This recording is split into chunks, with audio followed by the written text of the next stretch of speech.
Hello student, मैं प्रमोद कुमार। आज battery रसायन का सेकेंड पार्ट लेके आया हूँ। कल अर्थात हम लोगों ने पिछले वीडियो में पढ़ा कि सेल क्या है।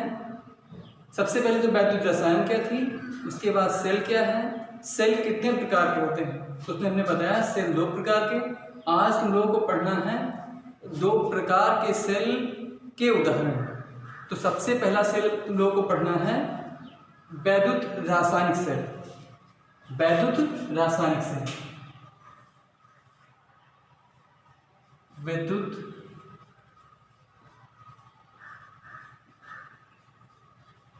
रासायनिक सेल। हालांकि सेल 2 प्रकार के होते हैं। पिछले वीडियो में आपने भली बात जान लिया कि सेल 2 प्रकार के, वैद्युत रासायनिक सेल और वैद्युत अपघटनी सेल। तो सबसे पहले तुम लोगों को पढ़ना है कि वैद्युत रासायनिक सेल होते क्या हैं, और वैद्युत रासायनिक सेल होते तो ये सब लोगों को पता है कि वैद्युत रासायनिक सेल है क्या। उसमें जानना है कि वैद्युत रासायनिक सेल के उदाहरण, जैसा कि तुम लोगों के सिलेबस में दिया है गैल्वेनी सेल, उसी का उदाहरण है डेनियल सेल। तो गैल्वेनी सेल के बारे में आज हम लोग सीखेंगे। तो इसमें उदाहरण है गैल्वेनी। और तुम लोगों को वैद्युत रासायनिक सेल के बारे में पता है, तो पहला सेल हो गया गैल्वेनी।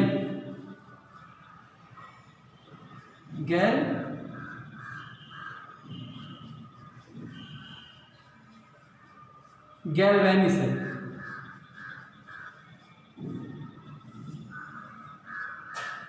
तो गैल्वेनी सेल या फिर डेनियल सेल एक ही प्रकार के सेल हैं। अब तुम लोग खुद ये जान जाओगे, ये गैल्वेनी सेल, डेनियल सेल या जो भी सेल है वो तुमको लगते तो बहुत कठिन है, लेकिन जब इस वीडियो में तुम देखोगे शुरू से अंत तक, अगर तुम लोगों ने एक तरफ से देखा और वीडियो को कहीं भी कट नहीं किया, तो ये सेल तो तुम कभी नहीं भूलोगे। तो चलो चालू करते हैं। गैल्वेनी सेल तुम लोग हमारे साथ में ही ये बनाते जाओ और लिखते जाओ। तो सबसे पहले देखो, इसमें 2 ये, एक ये हो गया, ये पहला और ये दूसरा। 2 कांच के गिलास लेते हैं, ऐसा फिगर तुम्हारे में दिया है और इसी का जिक्र है। 2 कांच के गिलास में और दोनों ग्लास में एक एक इलेक्ट्रोड लटका दे। एक इलेक्ट्रोड ये धातु है, मान लेते हैं हम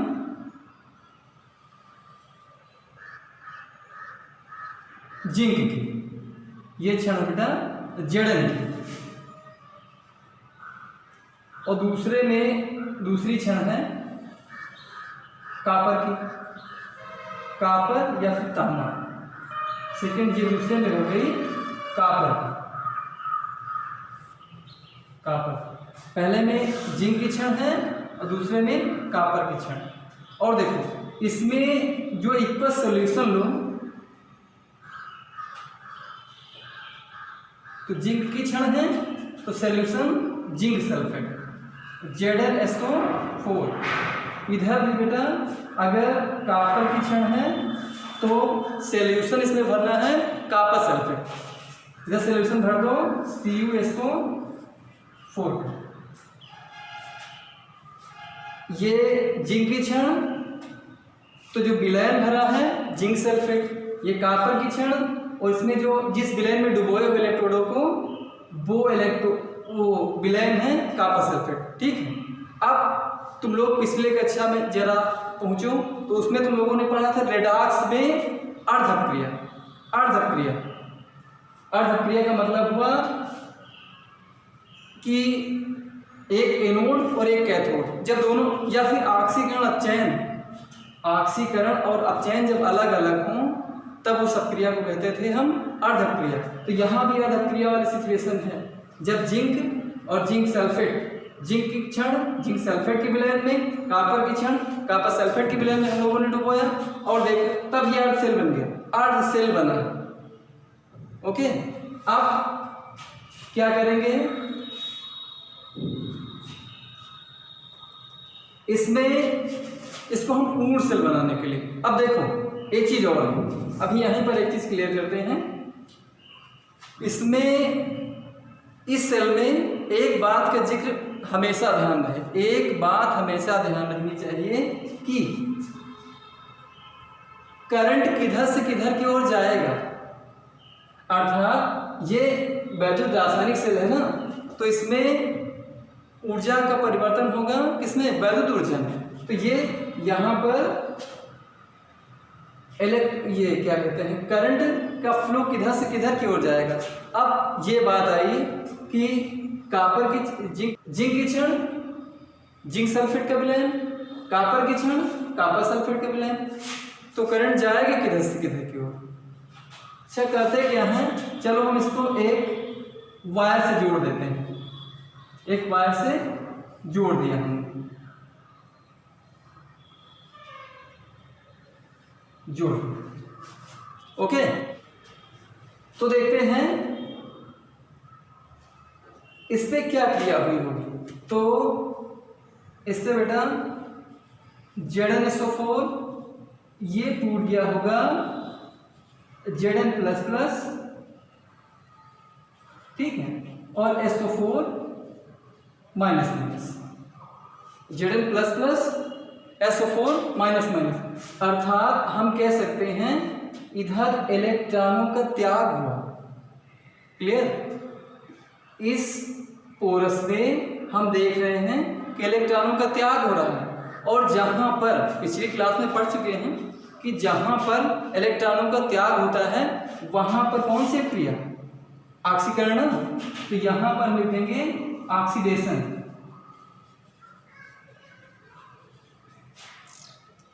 ऑक्सीडेशन क्रिया हो गई।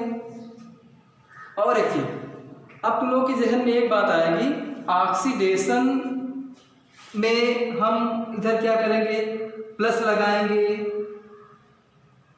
ऑक्सीडेशन का मतलब अब प्लस चार्ज, इधर ऑक्सीडेशन हो रहा है ना, तो ऑक्सीडेशन का मतलब प्लस चार्ज। ऐसा कुछ नहीं है, वो वहम अपने मन से निकाल दो कि यहाँ पर इलेक्ट्रॉनों का त्याग है तो ये प्लस होगा, ऐसा कुछ नहीं है, ये इलेक्ट्रोकेमिस्ट्री है, ठीक है। तो यहाँ पर जहाँ इलेक्ट्रॉनों का त्याग होगा, ये दाहिना हाथ ना, तो इधर जहाँ इलेक्ट्रॉनों का त्याग तुम पढ़ रहे हो, यहाँ हो रहा बेटा इलेक्ट्रॉन का त्याग। तो जहाँ इलेक्ट्रॉनों का जिस ओर, जिस इलेक्ट्रोड पर इलेक्ट्रॉन का त्याग होगा उसको हम लोग एनोड कहेंगे। अब इतना जानो, जिस इलेक्ट्रोड पर इलेक्ट्रॉन का त्याग होगा उसको हम जानेंगे एनोड के नाम से। तो ये हो गया तुम्हारा एनोड, जहां पर जिस इलेक्ट्रोड पर इलेक्ट्रॉनों का त्याग होगा। ध्यान रखो यहाँ पर इलेक्ट्रॉनों का क्या हो रहा है, क्योंकि ZnSO4 Zn++ और SO4- अर्थात दो इलेक्ट्रॉनों का त्याग कर रहा है, तो ये हम कहेंगे कि यहाँ पर इलेक्ट्रॉनों का त्याग है, इसलिए ये वाला जो इलेक्ट्रोड है इसको हम एनोड कहेंगे। क्लियर, हमने बताया कि जिधर ऑक्सीकरण होगा उस इलेक्ट्रोड को हम एनोड कहेंगे। एक चीज और, यहाँ पर ऑक्सीडेशन नंबर, इस वाले पार्ट में बेटा ऑक्सीडेशन नंबर में क्या हो रहा है, अब वृद्धि हो रही है। इधर ऑक्सीडेशन नंबर, इसकी ऑक्सीकरण संख्या बढ़ रही है।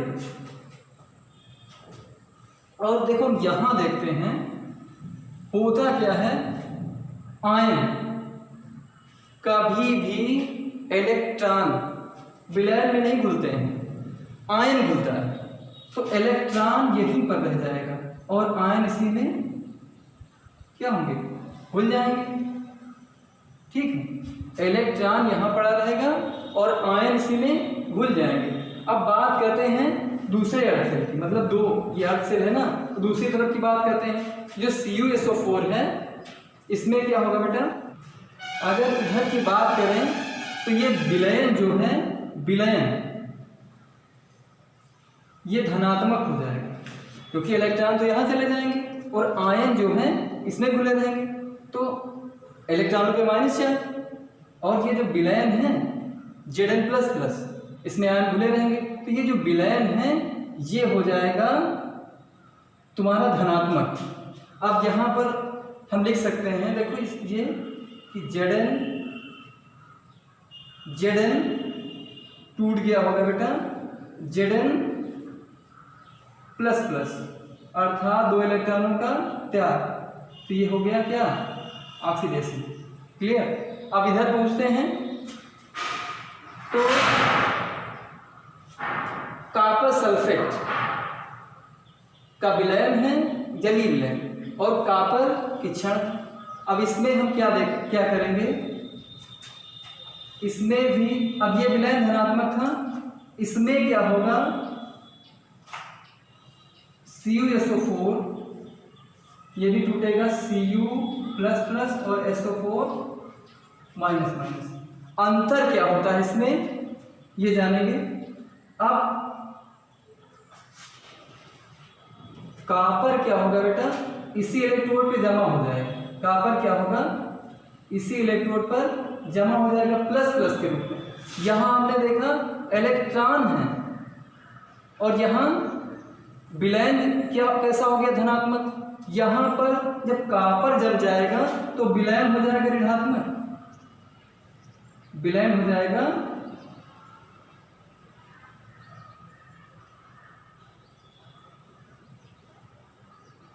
ऋणात्मक।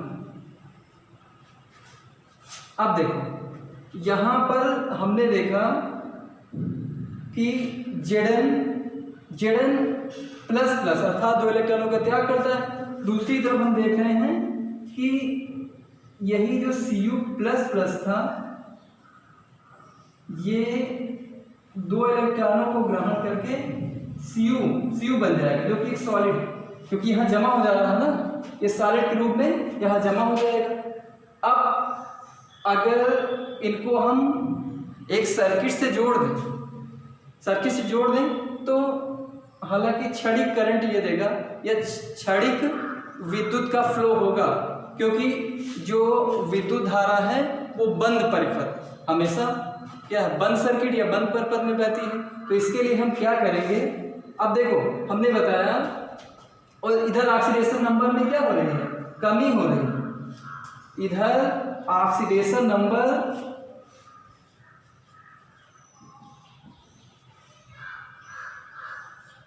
इधर वृद्धि हो रही थी और इधर कमी हो रही है। इधर ऑक्सीकरण संख्या में इसकी वृद्धि हो रही थी, इधर भाई जब इलेक्ट्रॉनों का त्याग कर रहा है तो अगर प्लस जितना इलेक्ट्रॉन हुआ तो ऑक्सीकरण संख्या में वृद्धि, और इधर क्या कहेंगे, ऑक्सीकरण संख्या में कमी, ऑक्सीकरण संख्या में वृद्धि, इधर ऑक्सीकरण संख्या में कमी। तो इधर इस वाले पोल को हम कहेंगे कैथोड, ये वाला इलेक्ट्रोड हो जाएगा कैथोड, इधर इलेक्ट्रॉन की कमी, और ये हो जाएगा रिडक्शन।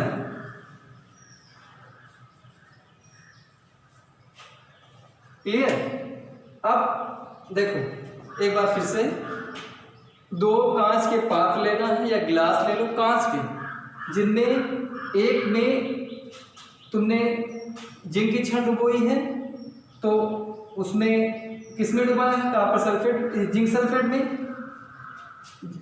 जिंक की क्षण जिंक सल्फेट की विलयन में डुबो दिया। यहाँ पर अब क्रिया हो रही है ऑक्सीडेशन, जहाँ पर या जिस इलेक्ट्रोड पर ऑक्सीडेशन की क्रिया होगी उसको तुम एनोड कहोगे।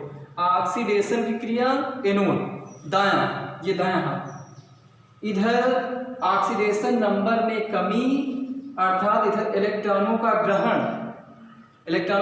हो रहा है, इसलिए ये धनावेशित इलेक्ट्रोड होगा, इसको हम कहेंगे कैथोड। अर्थात जिस इलेक्ट्रोड पर इलेक्ट्रॉनों का ग्रहण होगा, अर्थात ये वो कैथोड कहलाएगा। Doubt clear. अब हमने बताया कि दोनों इलेक्ट्रोडों को हम एक सर्किट से या वायर से जोड़ रहे हैं, वायर से, तो जब वायर से इसको जोड़ देंगे तो भाई करंट का तो फ्लो होगा, लेकिन क्षणिक, क्योंकि जो विद्युत का बहाव है वो किसी सर्किट या हम कहते हैं बंद सर्किट में होना चाहिए, क्योंकि ये ज़्यादा देर तो करंट चलेगा नहीं। इसके लिए हम क्या करेंगे, और यहाँ ये चीज़ तो कह सकते हैं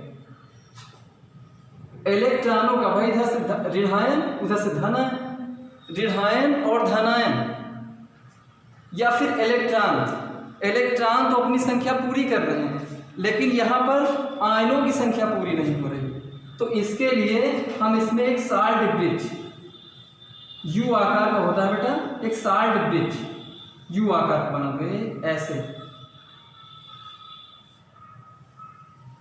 ये